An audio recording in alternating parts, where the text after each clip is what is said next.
Hello and welcome to Keyboardist Magazine. We can be found on the web at www.keyboardist.com. My name is Jason J. Rock Houston. We're speaking with keyboardist Eric Bieber from the band Lips Turn to Blue. Now, Eric, I know the band was formerly known as D-Drive, so I guess the first obvious question is let's talk a little bit about the name change. Yeah, right. It's I know people are interested in the name and how that came to pass. Yeah. It's so the challenge with the name D-Drive was actually Donnie Mancuso, our keyboardist, actually had the name. But what we came to learn was there was another band out in Japan that had the same name, but I think with an underscore or something different that they had. Donnie actually owned the trademark on it. But in the end, the record labels were pretty constant in their suggestion that probably need to not have any confusion, and so we began the search for names. Our manager Bruce Pilato came up with this. It's a old Bootsy Collins song from a ways back. Wow. It's just kind of a cool name, cool thing. And we started to play with some of the logos and graphics, and we had a great in Chicago who just did an amazing work with the graphics around it, and so it just stuck. Yeah, because I tell you, I was checking out the graphic you guys, I don't know if you want to call it a logo or whatever, but pretty cool looking. I urge people to go check it out. Of course, Lips Turn Blue, kind of a groovy name, and it's kind of interesting this didn't come up being that the band had been around before. Now, I mentioned that you're a keyboard player, and you mentioned Donnie Mancuso plays keyboards as well. So, talk a little bit about having two keyboard players and how you guys work that out. Donnie's a guitarist. Actually, we all do a lot of different instruments. Okay, yeah. Donnie was Lou Graham's original, I think, guitarist from Foreigner. Yeah, a long time ago in a band called Black Sheep. That was a really rocking band. Like pre-Foreigner, we're talking here. Wow, that's going way back. Pre-Foreigner. So you're talking about back when I think Donnie was 16, 17 years old. Lou was probably 18, 20, not much older than that. Their relationship started, and Donnie's played on Lou's tours and albums, and we I think, as you know, have a song that Lou sang on this new album. So the connections go way back. That's kind of interesting, and I know Donnie Mancuso's pretty known for his songwriting as well. Besides his guitar playing, he produces people kind of on the side, so he's all over the place. So that's kind of an interesting. Now, I also know one of the guys involved with the band was Phil Naro. Was he an original member of the band? So Phil and Donnie had done a lot of the D-Drive work. Okay. And we came together. We had played on and off. Donnie, Mike Mullane, the bass player, and I had played in various bands and incarnations of the current band over almost the last decade. Yeah. Phil and Donnie go back 2-3 decades. Oh wow. So a long ways, and the album really came about as part of we wanted to do a song for recognition and the doctors and the nurses and all the great work that they were doing at the beginning of the pandemic. Song "Pray for Tomorrow." And so we all just kind of stacked hands around that and said, let's redo this. We kind of redid a song that they had done previously, and the concept was kind of an unplugged, got a little less unplugged as time went on, but did a video. People really enjoyed it. The song came out great, and out of that came a second song and a third song and a fourth song, and that's how the core group came together. And then, unfortunately, with the timely passing of Phil, really hit us in the stomach, and took a fair bit of time, but we committed to Phil. We'd get this album out. He was an incredible artist. Great singer, great songwriter, great lyricist, and so it's great to be fulfilling that as well. So that, for all of us in this album, there's a lot of personal stuff that's gone on behind the scenes. Yeah, and talking about the passing of Phil, I was kind of curious. What's the band's plans to move forward? Was there any talk about, obviously when a family member dies, you don't replace a family member, but did he kind of tell you guys, hey, I want you guys to carry on with the band? Was there any talk like that? Oh, that was, we had lots and lots of conversations that were, hard conversations. Yeah. And at the time I'd had some medical issues, and I remember Phil, in spite of what he was going through, literally texting me, calling me all the time to check in how I'm doing. That's just the kind of guy, he is. And we just said, this is some great music. Phil, said to all of us, this is, we believe this is some of the best music that, I've ever done. I'm so proud of this.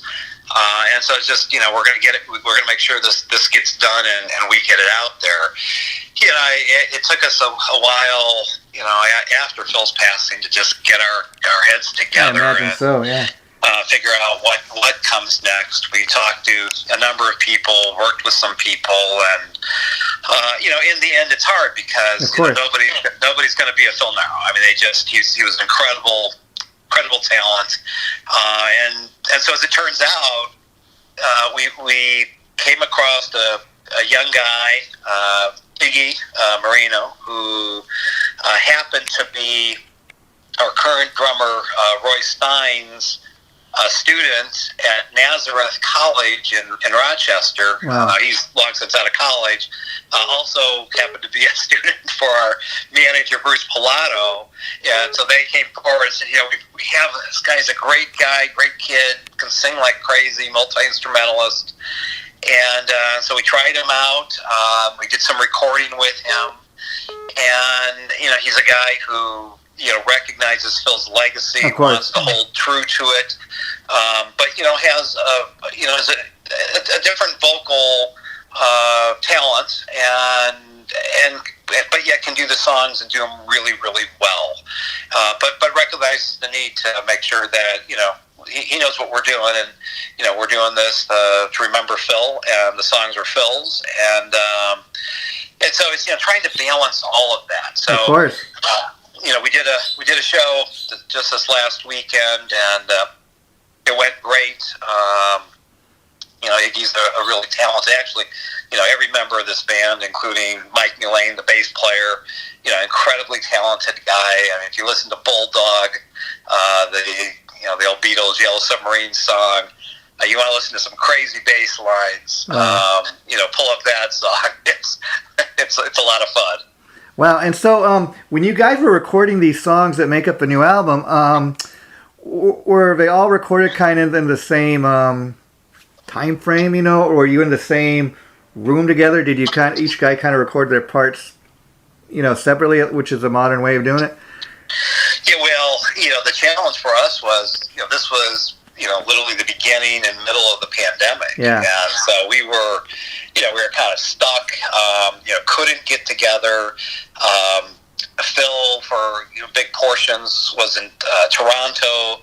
There were challenges in coming across the line, just coming into the States and going back. Our engineer, Steve Major, an incredible guy. Oh, yeah. Up in Toronto. Steve, we couldn't go there, he couldn't come there. So, it was a lot of back and forth and working together. And, what's interesting with this particular grouping of people is it's the magic of when something just works and clicks, and it's hard to describe for those that haven't played in bands, and you kind of only know it when you experience it, and you only experience it very, very rarely in your lifetime, and this is one of those times. For example, where Phil was having to go back to Toronto, he'd been in upstate, and I had 3 songs for him. As I said him, as he's going on his way, and said, Phil, I think these are some good ones. And in the end, I think, by the time he got to Toronto, he had the lyrics for the one song, and within 24 to 48 hours, I think he had the lyrics for the next two, and it just came together in that magical, very interesting way. And over a fair bit of time, there was a lot of back and forth and pushing on each other as musicians to give it the very best. But some incredible things came out of it. If you listen to the song "No Need to Call," you want to hear Donnie Mancuso just playing ripping guitar. Yeah. The lead on that song, people hear it and they just stop dead in their tracks because it's just an amazing lick. Well, and I'd imagine, having a guy in the band that, going through a cancer battle at the time. Knowing there's that possibility, that he, this may be the very last thing he does. That's got to be a little bit of pressure, not just on him, but on the rest of the band, knowing, hey, this guy could die at any point. So my question is, did you guys kind of feel that pressure, and did he get to hear the final product before he passed? He did. He did. How cool is that? Yeah. I remember he's just so proud of it. Him saying to me, "Oh my God, this is so cool. This is so great. This is some of my best stuff ever, Eric." So he I'm so happy he did get to hear it. He was one of the truly the most positive people. Yeah. I've met in my life, and so there wasn't a lot of downer. It was really about just creating and making this special music and kind of just forward looking with positivity, up until literally the very end for film. That's cool that you guys kind of had that attitude, and the reason I'm asking is it kind of reminds me. Trying to think, of how what Phil's perspective must have been at that time. It kind of reminds me of when, you go back to 1991 and Freddie Mercury learns that he's got AIDS and he announces the world, and they make that final album, Innuendo, and there's this song, "These Are the Days of Our Lives." That's him writing a song telling his fans, this is the last thing I'm going to do. This, I'm literally dying here. And you listen to a song like that is so personal. I can imagine a lot of his songs on this album must kind of have that quality. It's pretty personal, and there's a song which was actually the very last song we did called "Life's Crazy Ride." Yeah, and it just it just summed it up of kind of this crazy up and down and all the things we all go through and the crazy time with the pandemic and just life. And yet, if you listen to the bridge of this song, it's talking about hopefulness, positivity, and just being at peace with where we're at. And that was the last song we wrote together. Oh, how interesting! Wow. And not to be a total downer, but people listening to this, I want them to understand. First of all, the band, as we said, Lips Turn Blue, formerly known as D Drive. You guys do have a bit of a history, obviously, and we want them to kind of understand what the band has been going through. But now I'd like to talk about the current single and the video for the song "Just Push." To me, it kind of got a real kind of 80s rock era feel to it. I would like to describe it kind of Bon Jovi with an edge, Talk a little bit about the single, because to me that's pretty kind of a great 80s rock tune. It's a kind of like, let's get the party on. A great track, I think. Yeah, so it was, I believe this was the second song that, so after coming out of the one single I talked about, Pray for Tomorrow, which was really the first song that was coming together, we loved it so much, we said, we got to do another one, and Donnie had kind of the guitar lick, and Phil came up with, that Just Push concept. They worked on the lyrics. We came up with some, cool synth parts on top of it, and Mike laid down, just this really cool grooving bass that, is, when you say, makes it kind of a great dance. Party song. Be great to go out and lift weights to or go run to. that's it was just crazy times. Keep pushing.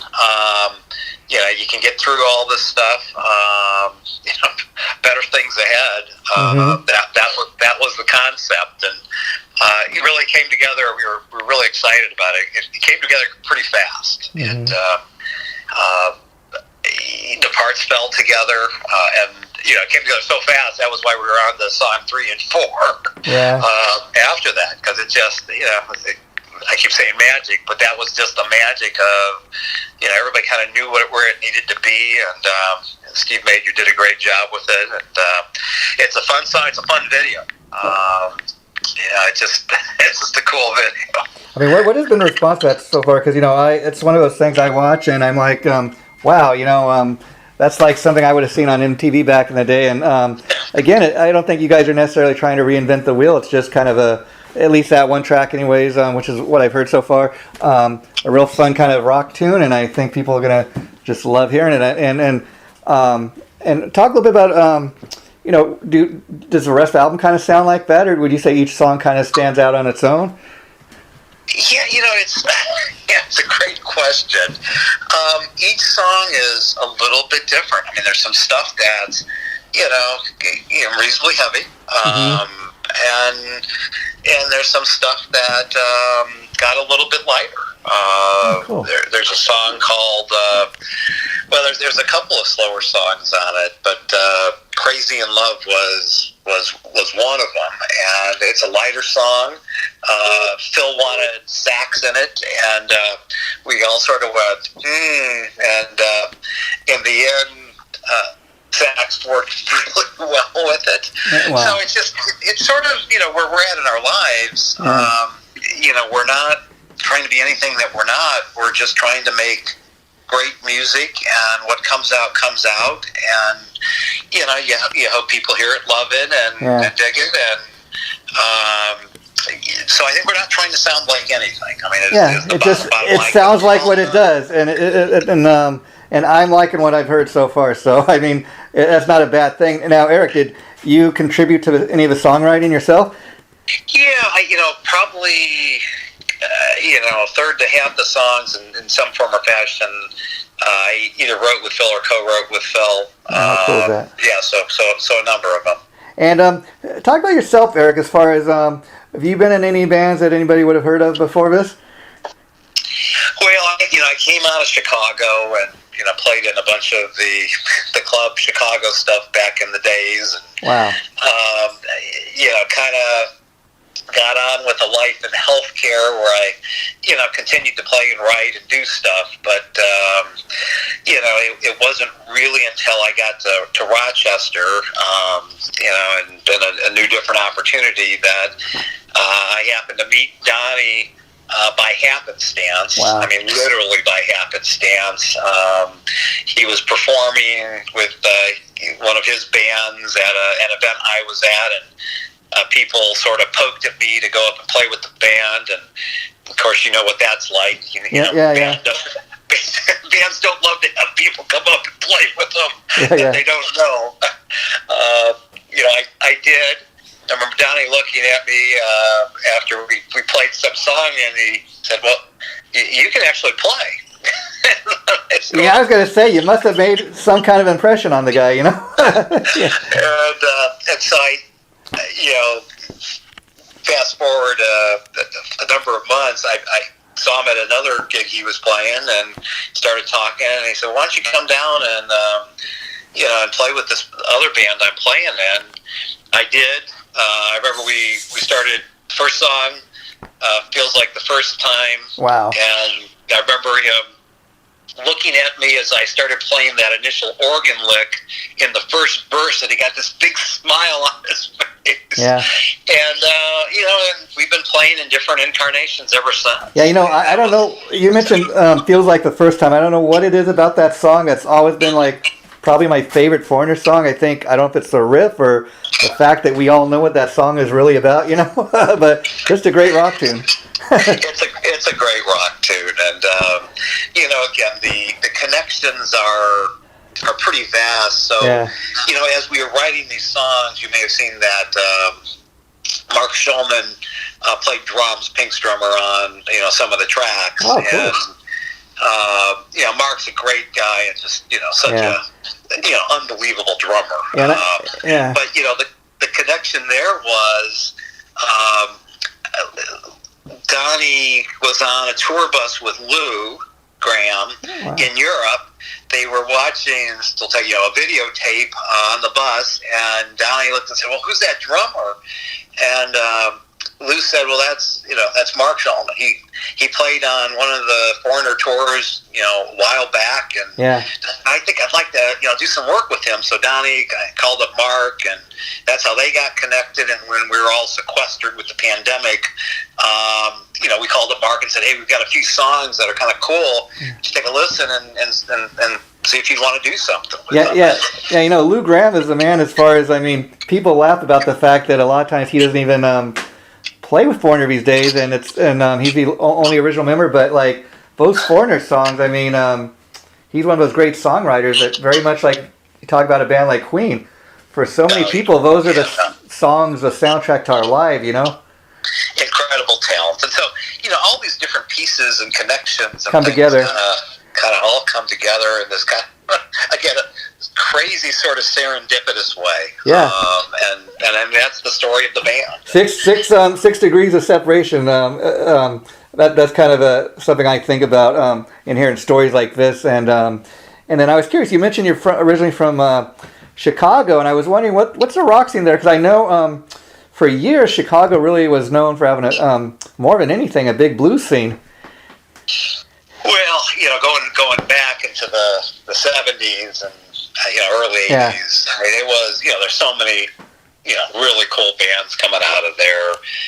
Whether it was Survivor, Styx, Chicago, obviously, Cheap Trick. The list goes on and on and on of just great things. Yeah. In addition to the the really cool blues scene that existed there, and just a ton of clubs, a ton of venues, and it was a fun place to grow up, and a fun place to gig out. Really cool. And I was curious. You mentioned that the band is named after a classic song, "Lips Turned Blue." Now, by any chance, you guys? Have you covered that, or you ever talked about maybe doing it in the future? Have not, but I could bring that back to the manager and see what he thinks. But a little bit different genre, but we're kind of willing to go wherever. So I would say nothing's impossible. Yeah, I hear you. And we mentioned, you being the keyboard player, Eric, and a lot of times you hear people, which I do not agree with, say that, keyboards suck, they don't belong in rock music. Some of my favorite bands, I mentioned Bon Jovi, we mentioned Foreigner throughout the interview, Queen, obviously, even Guns N' Roses, Deep Purple, Boston. I think, in bands like that they use them in the right way. To me, John Lord from Deep Purple was the ultimate keyboard player. What that guy did with the keyboard in a rock band, come on now. It was pretty unbelievable. Now, he made it sound like a guitar. Yeah, keyboards through a Marshall amp. That B3 through the Marshall. Yeah, cool. So who are some of your heroes growing up? And talk about, your decision to become a keyboard player, because I think what a lot of people fail to realize, the keyboard, piano is a great instrument to get started on, as far as especially if you want to learn to write songs.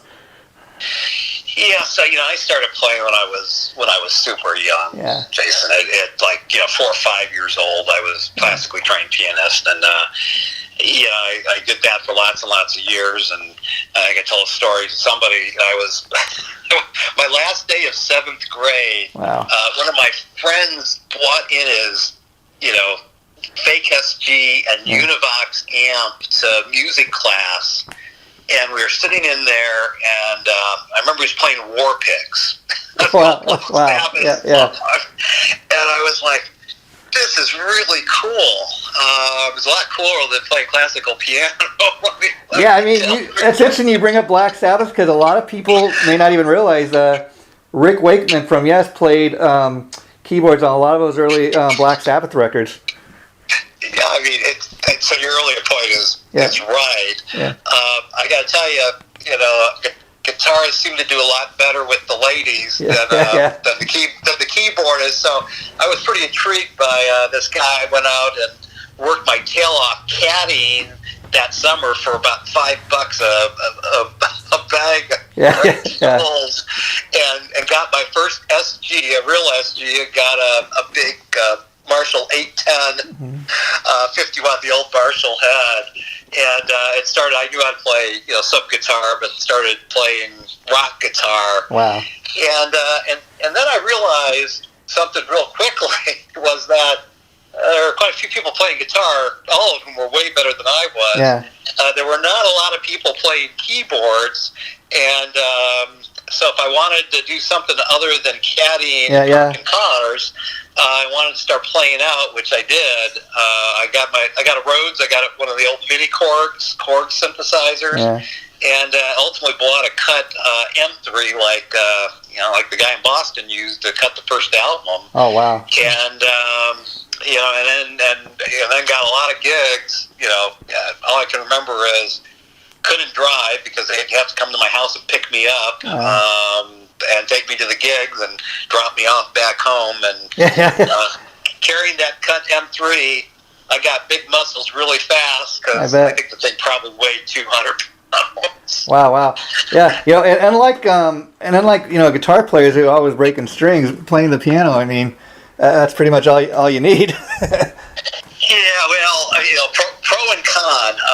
Carrying my Les Paul through the Chicago airport. A couple days ago, I was bemoaning how heavy that guitar is, but it's a whole heck of a lot lighter than a Rhodes or a B3. Yeah, I bet.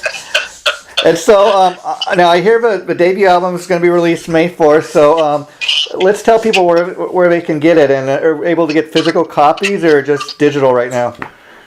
Yeah, well, we'll do everything.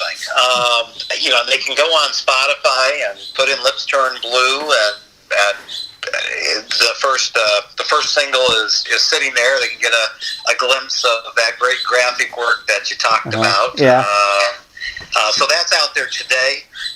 The second single and video should drop April 22nd. In advance of the album dropping, then the beginning of May. And can you tell us the name of that song? That's going to be "Pray for Tomorrow." Pray for Tomorrow, cool.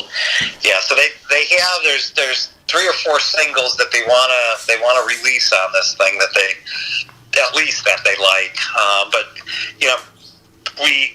we think that "Pray for Tomorrow," given where the world is at and all the challenges going on. It's really, I mean, that's a song. It's a song about, keep hoping things are going to get better. The pandemic's going to get better.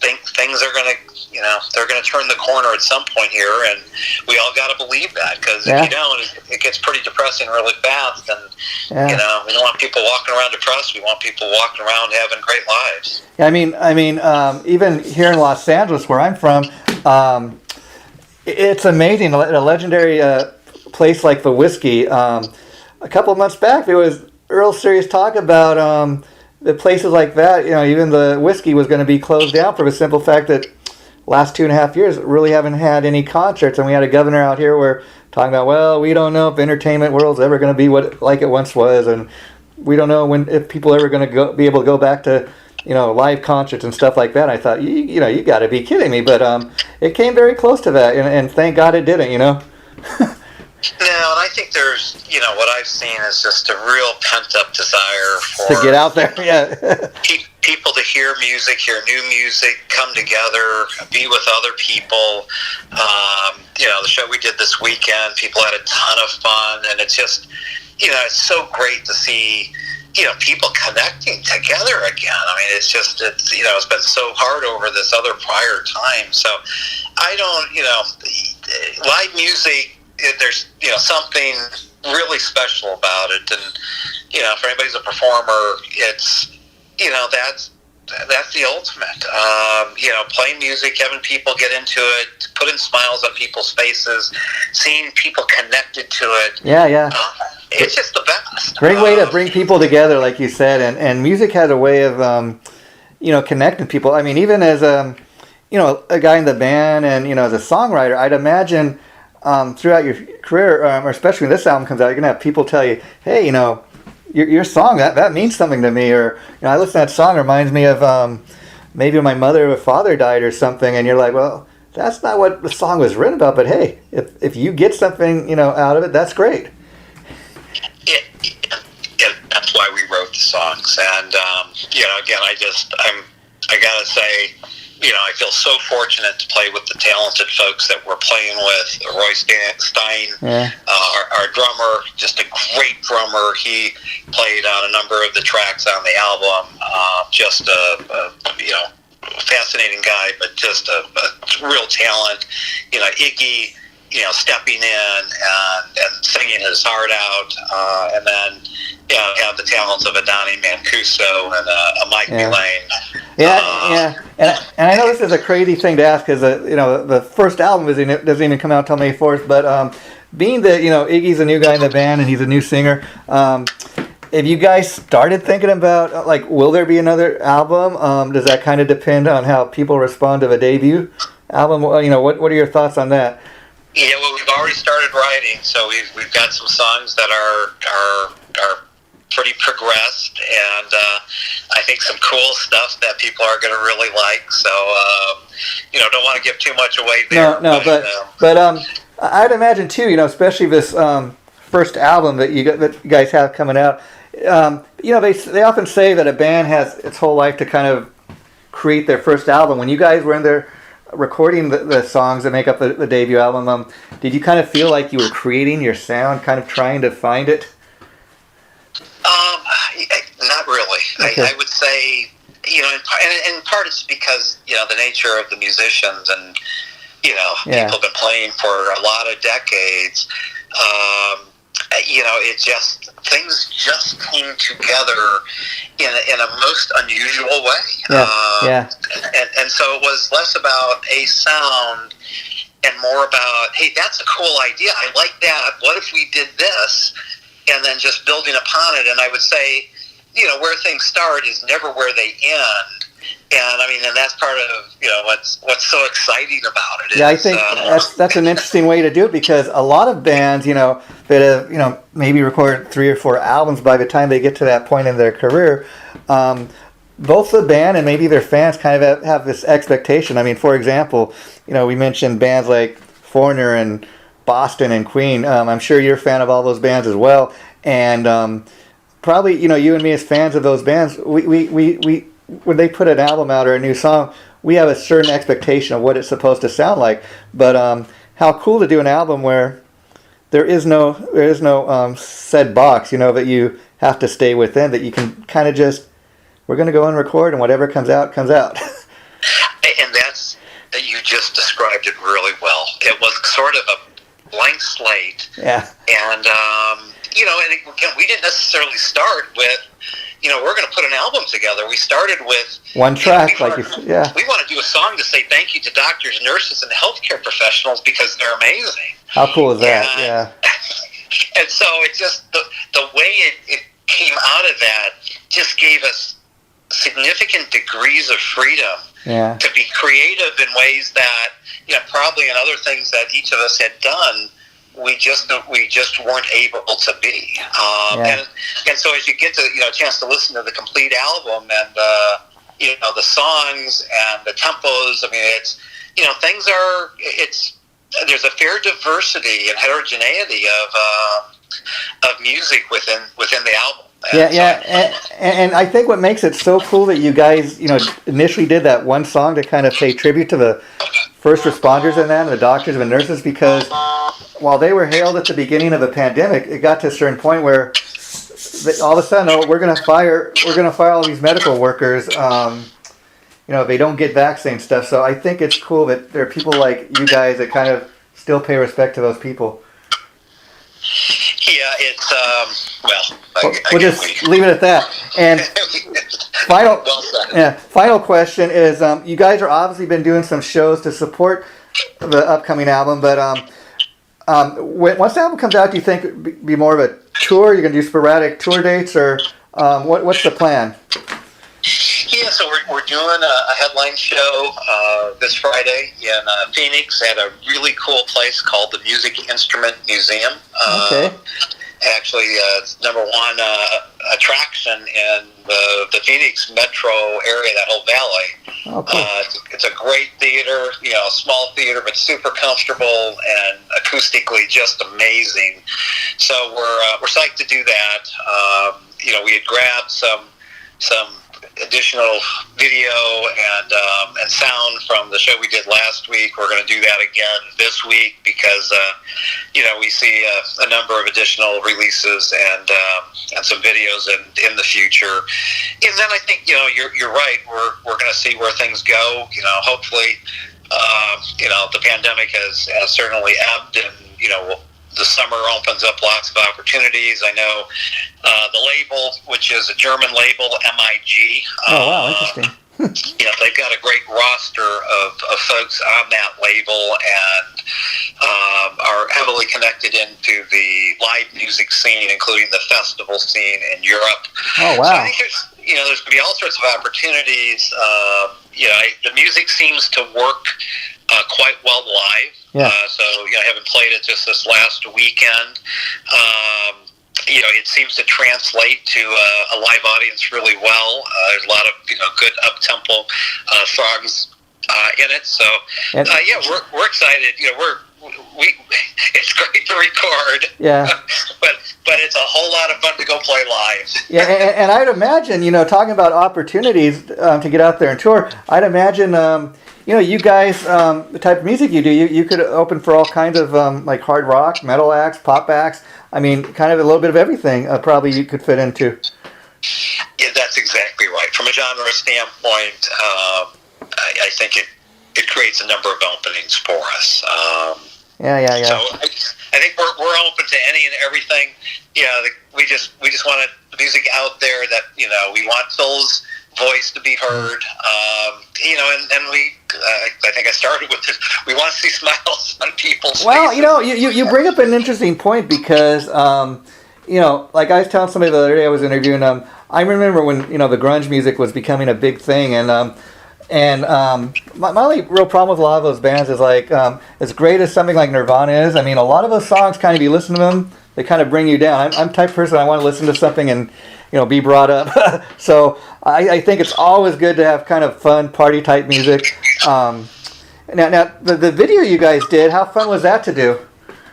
Oh, it was cool. It's it was a nice montage of some different things that we've done over the course of years, and the person who put it together did a really great job with it, and so very, very cool. And I think the next video that will drop, I've seen the final version of it, and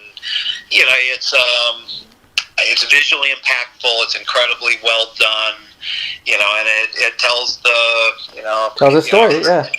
Our conviction about hope and positivity, and in spite of where the world's at, that you can't succumb to that, and you got to keep positive energy going forward. That's what it's all about. And Eric, before we go, I have just a few more questions, then I'll let you go. But let's tell people a little bit more about you, as far as like who are the bands or songwriters, keyboard players that kind of influenced you growing up. Well, so it was probably my dad, who was again a classically trained pianist. Oh wow! Became had a couple of kids that needed to make a living, and so became a music teacher, which certainly was beneficial to me, since he played any and every instrument, and actually was one of the people who taught me piano. So amazing! It's an interesting thing when your parents are are teaching you, but that was a profound influence on me. And I think the classical background, then mushed in with whether it was Black Sabbath or any of those bands, I would say because of the environment in Chicago where I spent a lot of years, I sort of learned to love everything. Well, that's good. Yeah, yeah. I remember at some point getting invited in to play with the guy that at the time was the biggest Elvis entertainer in the Midwest, and doing Elvis songs, which kind of wasn't in my wheelhouse, but it took me one live gig of going out in front of a couple thousand people. It was Blue Island, Illinois, out in a flatbed truck in this huge park that was packed as far as the eye could see. And you know what? I said, well, people dig it. It's a lot of fun. It's a paying gig, right? I mean, it pays the bills, and people were smiling and having a great time. So, you kind of do any and everything, whether it's blues or jazz or what have you. Well, if you're a real musician, you do. And I'll tell you what I mean by that. I mean, there are some guys. I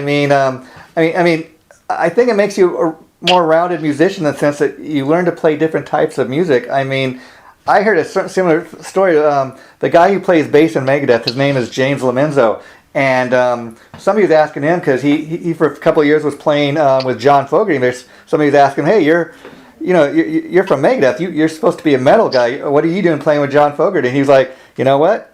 I get a gig. It pays well. Learn to do different types of music. Why not? It's.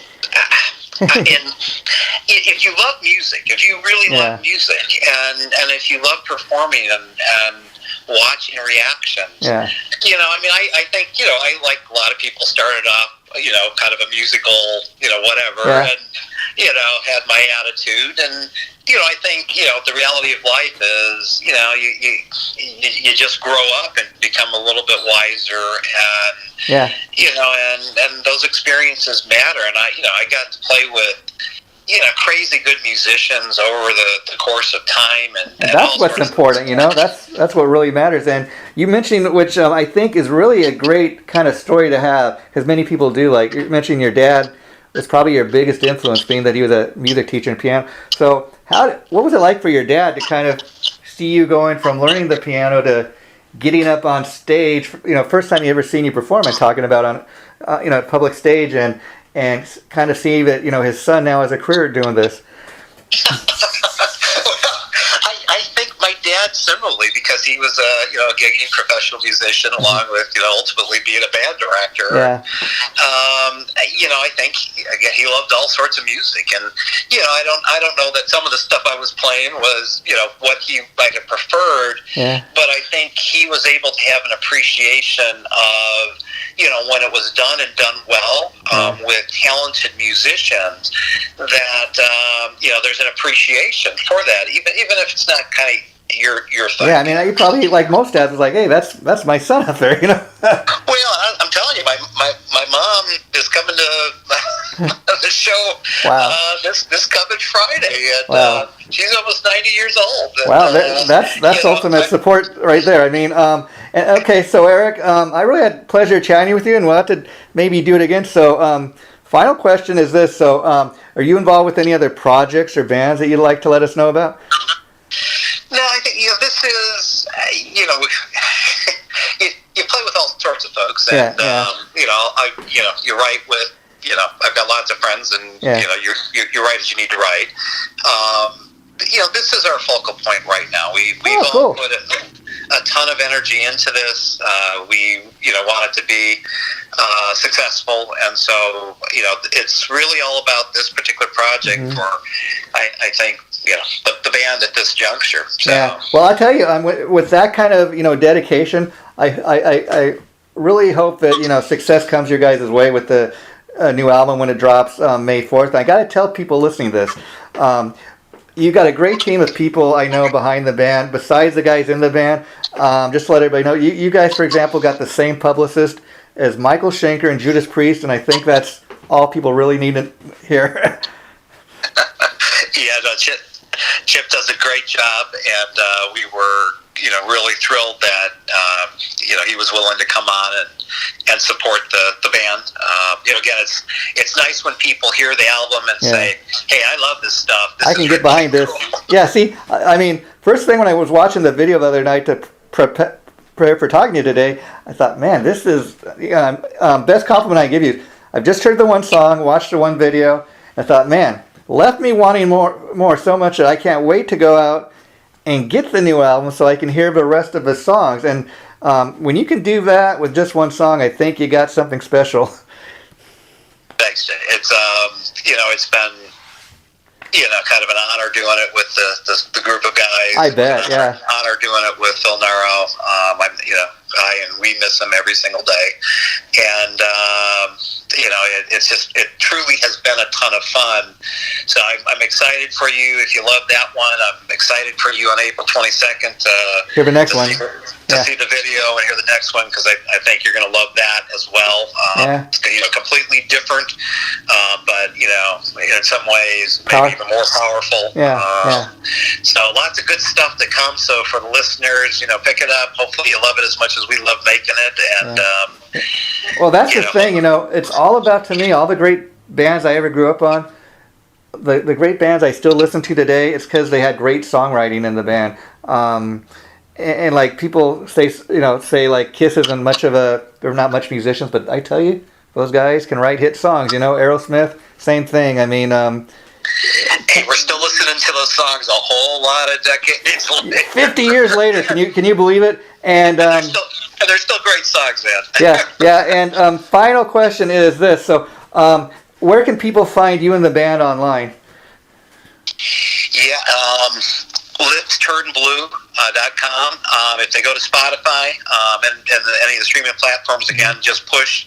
They can find that.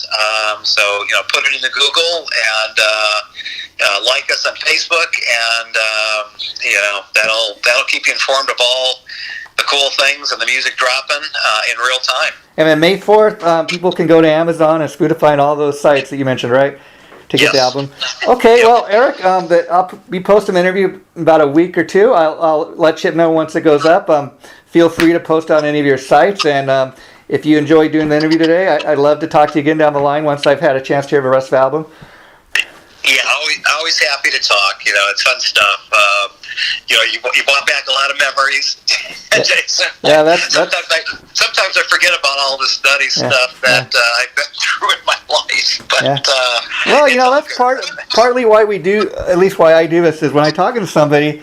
Not do I just want to talk about the band they're in, but I want to kind of get their story, especially if it's somebody I'm not too aware of. A little service guy's story. He's because everybody's got a story to tell.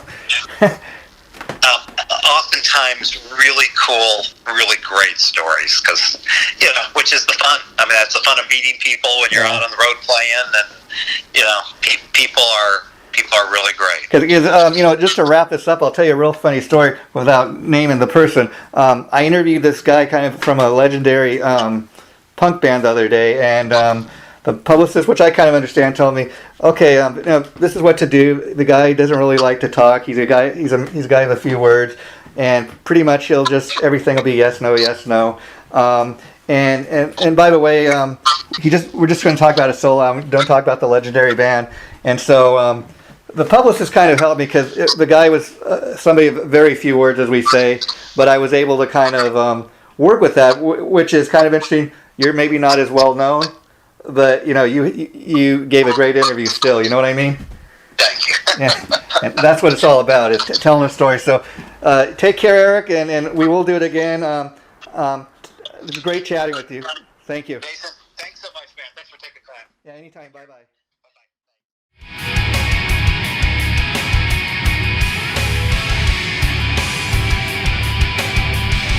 Chaotic Riff Magazine.